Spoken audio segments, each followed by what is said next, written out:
ਅਕਾਲ ਜੀ ਸਾਰਿਆਂ ਨੂੰ ਮੇਰੇ ਵੱਲੋਂ ਪਿਆਰ ਭਰੀ। ਮੇਰਾ ਨਾਮ ਕੀ ਹੈ ਜੀ ਤੇ ਮੈਂ 1.5-2 ਸਾਲ ਤੋਂ ਬੰਬਰੀ ਦੇ ਵਿੱਚ ਰਹਿ ਰਿਹਾ ਜੀ।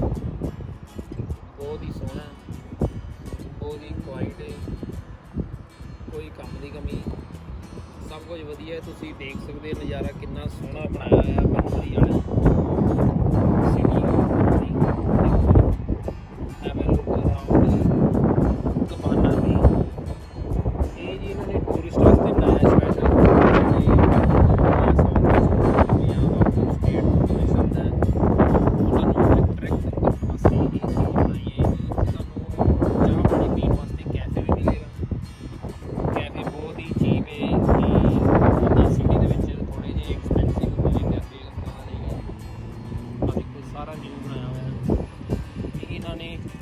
ਉੱਪਰੋਂ ਚੜ੍ਹ ਕੇ ਵੇਖਣ ਵਾਲਾ ਸਿਸਟਮ ਜਿਹਾ ਬਣਾਇਆ ਜੀ ਵਿਊ।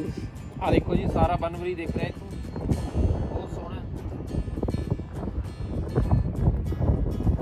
ਆਹ ਦੇਖੋ ਜੀ ਇੱਥੋਂ ਪਤਾ ਲੱਗਦਾ ਜੀ ਟੈਕਸ ਦਿੱਤਾ ਤੇ ਟੈਕਸ ਜਨਤਾ ਨੂੰ ਦਿਖਾਈ ਦਿੰਦਾ ਵੀ ਟੈਕਸ ਭਰਿਆ ਸੀ ਤੇ ਗੌਰਮੈਂਟ ਨੇ ਟੈਕਸ ਸਾਡਾ ਯੂਜ਼ ਕੀਤਾ। ਕਿੰਨੀ ਸ਼ਾਂਤੀ ਹੈ ਜੀ, ਕਿੰਨਾ ਸਕੂਨ ਮਿਲਦਾ ਰੂਹ ਨੂੰ ਆ ਕੇ।